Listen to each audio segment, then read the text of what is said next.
Perkenalkan, dengan saya Nabila Fitri Pramesti yang bertugas jaga pada siang hari ini. Nah, di sini saya akan menjelaskan tentang tanda-tanda bahaya pada masa nifas, yaitu sebelumnya apakah Ibu ada keluhan? Tidak ada, Bu. Apa Ibu sudah tahu apa saja tanda-tanda bahaya pada nifas? Belum, Bu. Baik, saya akan mulai menjelaskan ya Ibu. Nah, yang pertama adalah suhu meningkat lebih dari 38 derajat Celcius dan logia berbau busuk.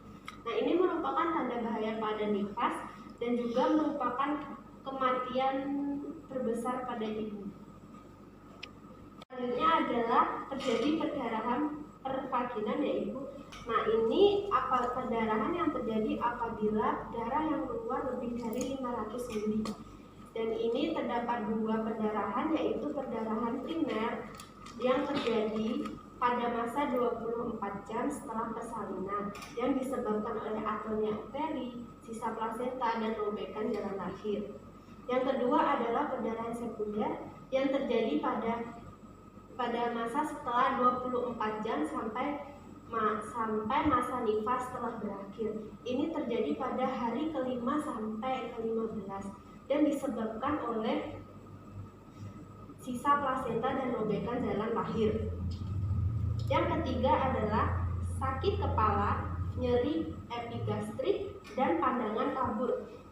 Ini merupakan salah satu tanda bahaya juga, yang salah satunya kepala pusing yang diakibatkan karena tekanan darah yang tinggi lebih dari 140/90 mmHg. Lalu bisa diatasi dengan cara meminum tablet zat besi selama 40 hari setelah masa persalinan. Yang selanjutnya adalah bengkak pada wajah dan tangan. Nah, ini diakibatkan cairan yang menumpuk pada jaringan dalam tubuh dan penyebabnya karena kekurangan kalium, kelebihan mengonsumsi kafein, dan juga berdiri terlalu lama.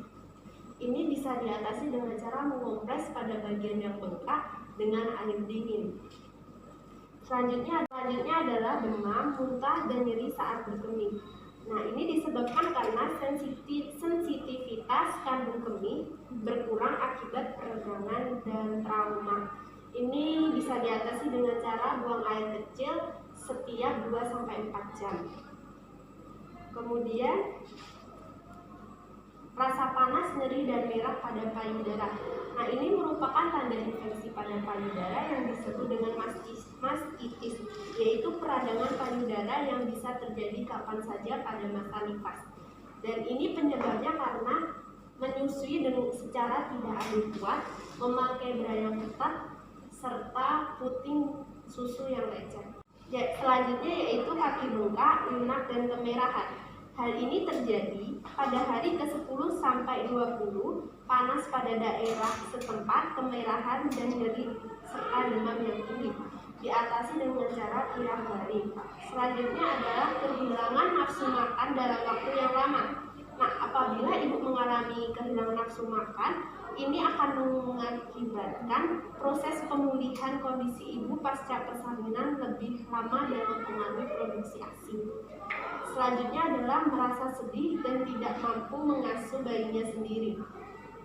Nah, apabila ibu merasa sedih dan yang berlebihan karena merasa tidak mampu mengasuh bayi dan dirinya sendiri, hal ini disebut dengan sindrom baby blues yang akan berakibat fatal apabila tidak ditangani dengan segera. Untuk menanganinya dapat dilakukan dengan cara meminta bantuan, menceritakan apa yang ada di benaknya, serta konsultasi. Nah, apabila ibu memiliki tanda-tanda masalah yang saya jelaskan tadi, ibu diharapkan untuk menghubungi dan mengunjungi fasilitas kesehatan terdekat ibu. Ya. Apakah ada yang ditanyakan, Bu? Tidak, Bu. Tidak ya. Apakah ibu sudah paham? Sudah. Baiklah, apabila sudah paham, coba jelaskan secara singkat tentang tanda-tanda bahaya yang saya jelaskan tadi.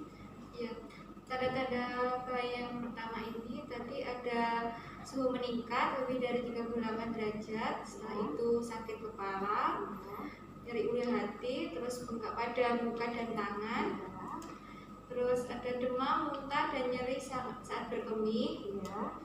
dan nyeri pada payudara. Setelah itu ada kaki bengkak dan luka yang kemerahan, kehilangan nafsu makan, dan merasa sedih karena tidak mampu mengasuh bayinya sendiri. Baik, Ibu sudah paham ya. Ibu atas kunjungannya. Sekian dari saya. Mohon maaf apabila ada kesalahan ya Ibu. Semoga sehat selalu. Ya, terima kasih. Ya.